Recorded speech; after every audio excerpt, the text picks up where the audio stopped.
My name is Sarah Evans. I'm 42 years old, a teacher living in Denver, Colorado. My life was ordinary, filled with lesson plans, family dinners, and the occasional weekend hike in the Rockies. I never imagined that one day I would face an experience that would completely transform the way I see the world, the future, and even my faith. It happened suddenly, a heart attack that came out of nowhere. One moment I was preparing dinner, and the next, I was on the floor, gasping for breath as my husband called 911. What I didn't know then was that my heart stopping for several minutes would lead me to a place beyond anything I could comprehend. In those moments of death, I was taken to a realm where I saw the future.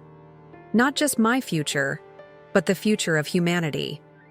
What I witnessed was both terrifying and hopeful, a glimpse of what could be and what might be lost.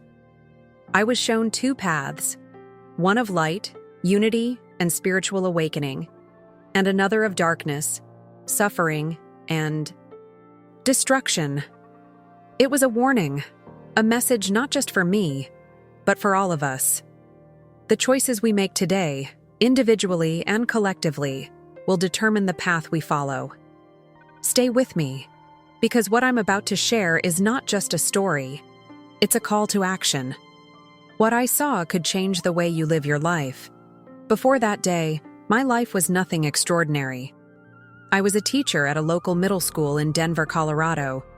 My days were filled with lesson planning, grading papers, and managing a classroom full of bright, energetic students.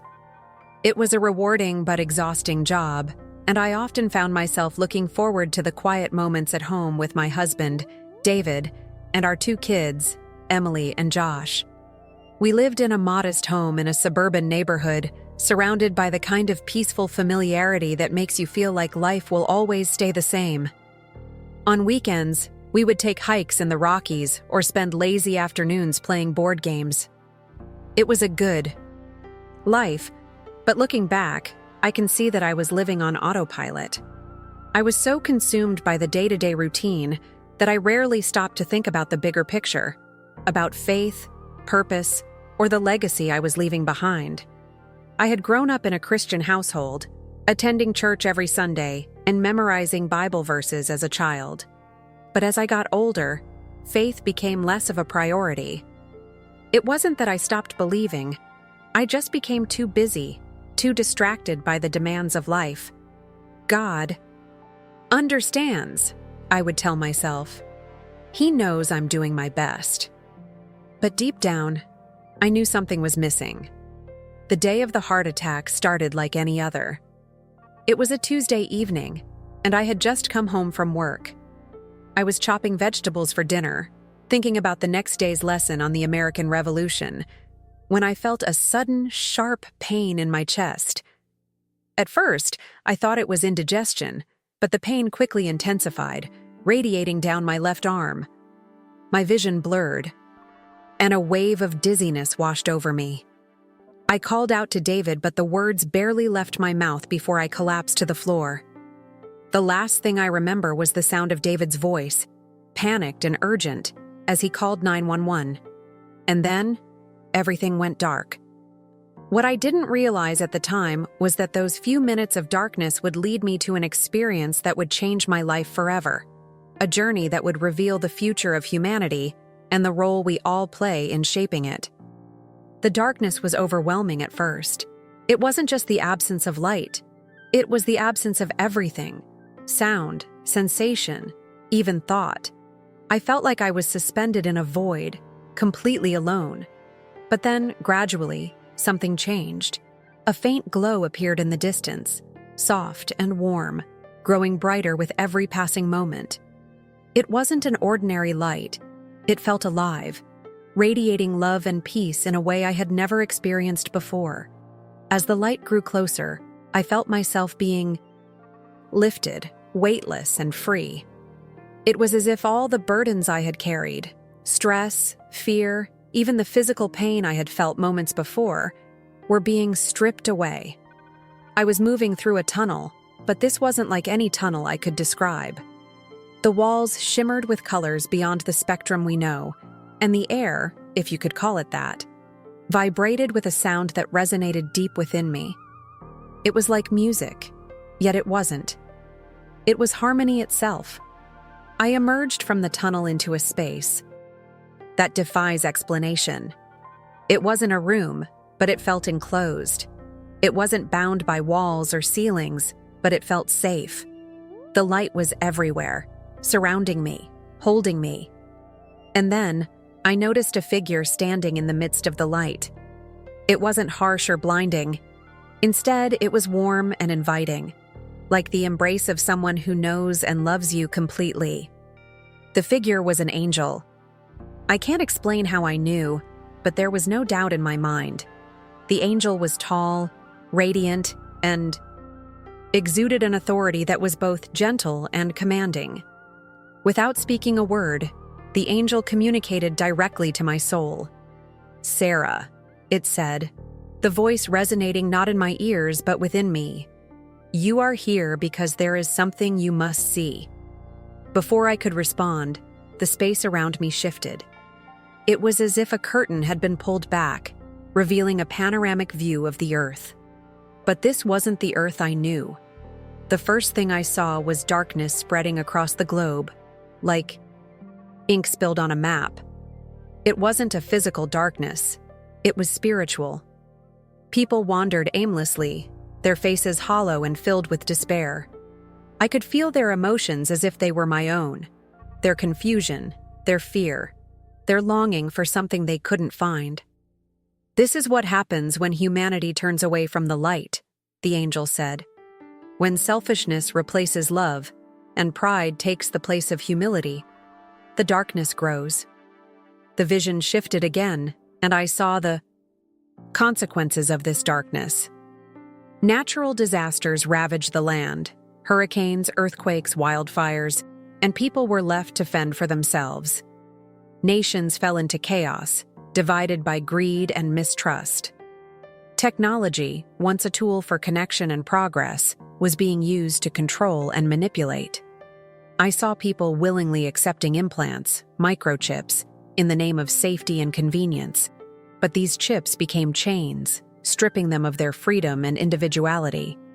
But it doesn't have to be this way, the angel continued. "Look closer." Among the darkness, I noticed small points of light scattered across the earth.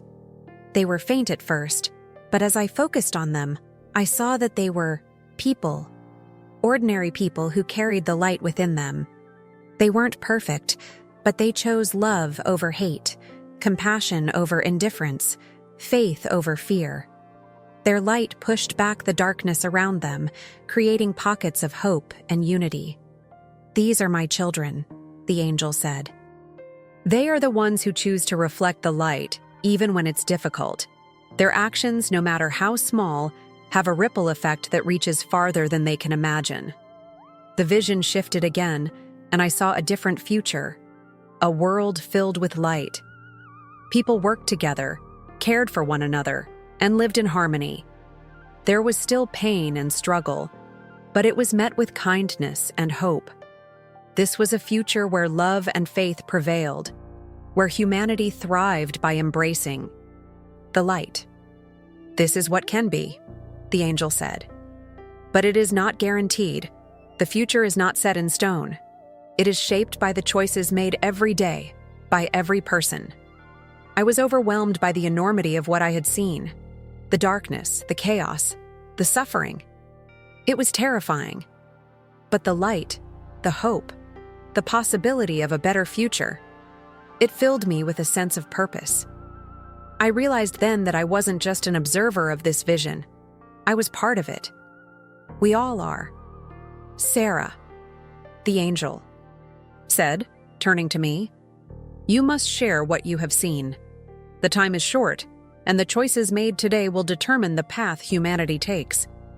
You have been given this vision not to keep to yourself, but to share with others, to awaken the light within them." Before I could ask how, the light around me began to grow brighter, enveloping everything. I felt myself being pulled back, the harmony of the angel's presence fading into the distance. And then, with a jolt, I was back. When I opened my eyes, I was back in the hospital, surrounded by machines and the concerned faces of my husband and the medical staff. But the vision of what I had just seen remained vivid in my mind, as if it had been seared into my soul. I knew it wasn't a dream or a hallucination. It was real, more real than anything I had ever experienced. And it carried a message that I couldn't ignore. In the hours and days that followed, as I began to recover physically, I replayed the vision in my mind. Over and over, I could still see the darkness spreading across the earth, the despair on people's faces, the chaos and division. But just as clearly, I remembered the points of light, the people who chose love and faith over fear and selfishness. I realized that those lights weren't just symbols. They were beacons of hope, reminders that the future wasn't fixed. It was a call to action for everyone who still had a choice to make. One of the most striking parts of the vision was the role of technology. In the darkness, I saw how advancements meant to bring convenience and security were being twisted into tools of control. The microchips, which were initially presented as solutions to global crises, became instruments of manipulation. People gave up their autonomy, not because they were forced, but because they were afraid. Afraid of being left behind, of losing safety, of not fitting into the new system. The angel's words echoed in my mind. This does not have to be. I realized that the darkness wasn't inevitable. It grew because of fear, because people turned away from the light. But the light was still there, waiting for those willing to embrace it. I also couldn't forget the brighter future I had been shown, a world where love and unity triumphed over division and chaos. It wasn't a perfect world. There were still struggles, but the difference was in how people faced them. They leaned on one another, helped one another, and trusted in something greater than themselves. This vision was a glimpse of what could be if humanity chose the light. As I reflected on the vision, I began to understand its deeper meaning. The angel wasn't just showing me the future of the world.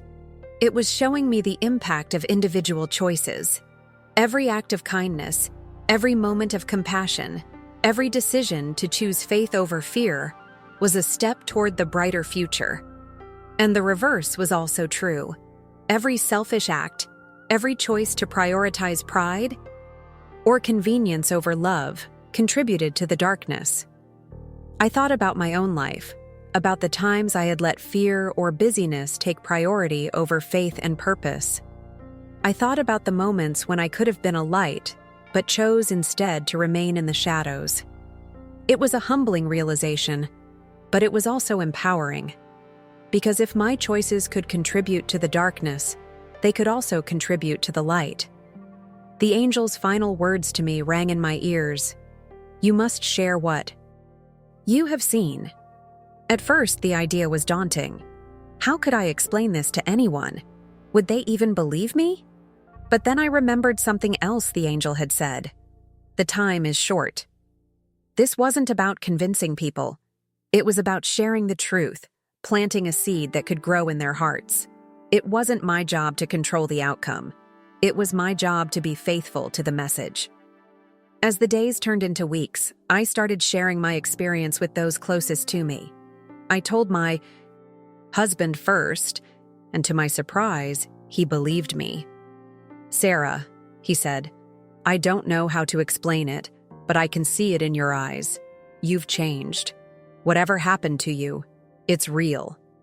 His support gave me the courage to share the vision with others, though not everyone responded the same way. Some people were skeptical, dismissing my story as the result of medication or trauma. Others listened politely but didn't seem to take it seriously. But then there were those who leaned in, their eyes wide with curiosity and awe. I've always wondered about things like this, one friend said. What do you think it means for me? Those moments reminded me why I had been given this vision, not to convince the doubters, but to reach those whose hearts were open. One evening, as I was reflecting on everything, a thought occurred to me. The light I had seen in the vision wasn't just for other people, it was within me too. And it wasn't enough to talk about it. I had to live it. I began to make small changes in my daily life, choosing kindness even when it was inconvenient, offering forgiveness even when it wasn't easy, and prioritizing time with my family and faith over the distractions of the world. I started volunteering at a local shelter, helping those in need and listening to their stories. I reconnected with my church, finding solace and strength in a community of believers. And every night, as I prayed, I asked God to help me be a light in the darkness, no matter how small my actions might seem. I knew that even the smallest flame could push back the shadows. The vision of the future continues to guide me, serving as both a warning and a source of hope. It reminds me that the choices we make today don't just shape our own lives, they ripple outward, touching the lives of others and contributing to the world we leave behind. And while the path ahead may seem uncertain, one thing is clear. We all have a role to play in bringing light to a world that desperately needs it. Returning to my everyday life after the experience felt like stepping into a world that had shifted without anyone else realizing it. Physically, I was recovering from the heart attack and the time I'd spent in the hospital. But emotionally and spiritually, I was carrying the weight of something much greater. The vision I'd seen, the future I had been shown, and the responsibility of sharing it. At first, it was overwhelming. I had no idea where to begin. How do you tell people that you've seen the future of humanity and that their choices, our choices, are shaping it every day? How do you explain that the light we carry within us can push back the darkness if we choose to let it shine? I struggled with doubt. Would anyone believe me? Would they think I was crazy? I started with my husband, David. One evening, as we sat on the couch, I took a deep breath and began to recount everything I had seen, the angel, the visions of darkness and light, and the message that had been entrusted to me. To my surprise, he didn't interrupt or question me. He simply listened, his face serious but kind. When I finished, there was a long pause before he spoke. "Sarah," he said, his voice steady, "I believe you. And I think you're right. This is something people need to hear." His belief gave me strength, a reminder that I wasn't alone in this journey. But not everyone was as receptive. When I shared my experience with a close friend, she smiled politely, but seemed skeptical. "It sounds like a vivid dream," she said. "Maybe your mind was trying to process the trauma of the heart attack." Her response stung, but I remembered the angel's words. "It is not your job to convince, it is your job to share." That became my anchor. I couldn't control how others reacted. All I could do was stay faithful to the message. The hardest part was balancing my renewed sense of purpose with the reality of daily life. I went back to teaching, but everything felt different. My priorities had shifted. I no longer saw my work as just a job. It was an opportunity to influence the next generation, to encourage them to be kind, compassionate, and thoughtful about the choices they made. Even small moments like helping a struggling student or offering a word of encouragement felt significant in a way they hadn't before. I also began to make changes in my personal life. I reconnected with my faith, attending church regularly, and spending time in prayer and reflection. I started volunteering at a local community center, helping to organize food drives and mentoring young people. These weren't grand gestures, but they felt meaningful, like small steps toward being a light in the darkness. Despite these positive changes, there were challenges. The vision had opened my eyes to the urgency of the choices we face, but it also left me with a lingering sense of responsibility. I often felt inadequate, wondering if I was doing enough to make a difference. There were moments of doubt, times when I questioned whether sharing my story was making any impact. But then, there were also moments of clarity, like when a colleague pulled me aside after I shared my experience at a staff meeting and said, "Your story really made me think. I've been so focused on work that I've forgotten what really matters." Those moments reminded me that even small ripples could grow into waves. One night, as I sat by the window, watching the city, lights flicker in the distance, I thought about the points of light I had seen in the vision. They weren't grand or blinding. They were ordinary people choosing to live with love, faith, and purpose. I realized that I didn't have to change the world on my own. I just had to be one of those lights and trust that others would do the same. The challenges didn't disappear, but they no longer felt insurmountable. I began to see them as opportunities to grow, to learn, and to share the light I had been given. And though I didn't have all the answers, I knew one thing for certain. The future isn't set in stone. It's shaped by the choices we make today. And each of us has the power to bring light into the world. Now that I've shared my story, I want you to understand something. This isn't just about what I saw. It's about what it means for all of us. The vision wasn't a prophecy of what will happen. It was a reminder of what could happen if we let fear, selfishness, and indifference guide our choices. But it was also a message of hope, a reminder that we have the power to shape a brighter future if we choose to embrace the light within us. The angel's words still echo in my mind. The time is short. At first, that phrase filled me with urgency, even fear. But now, I see it differently. It's not a warning meant to scare us. It's a call to live with intention, to make every moment count. None of us knows how much time we have, but what matters isn't how long we live, it's how we live. I think about the points of light I saw in the vision, those ordinary people who chose love and faith over fear and selfishness.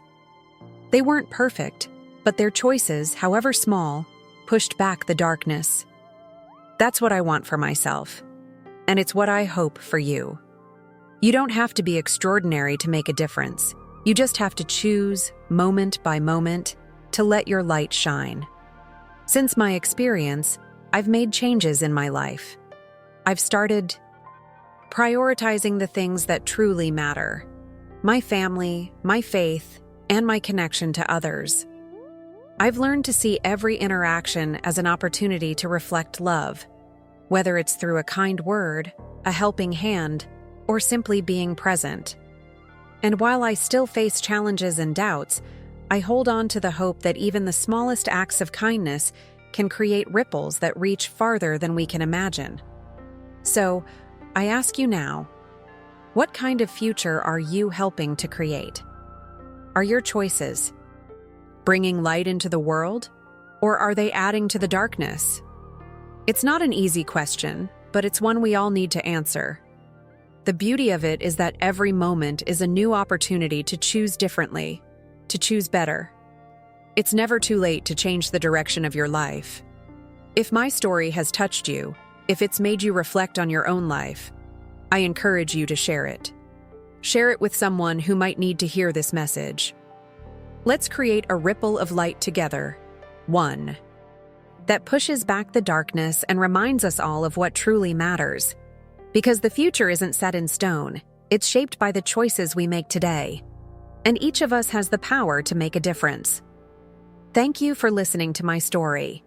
If it resonated with you, please like this video, share it with someone who needs to hear this message, and subscribe to this channel for more stories like this one. Together, we can inspire others to live with love, faith, and purpose, and bring a little more light into the world.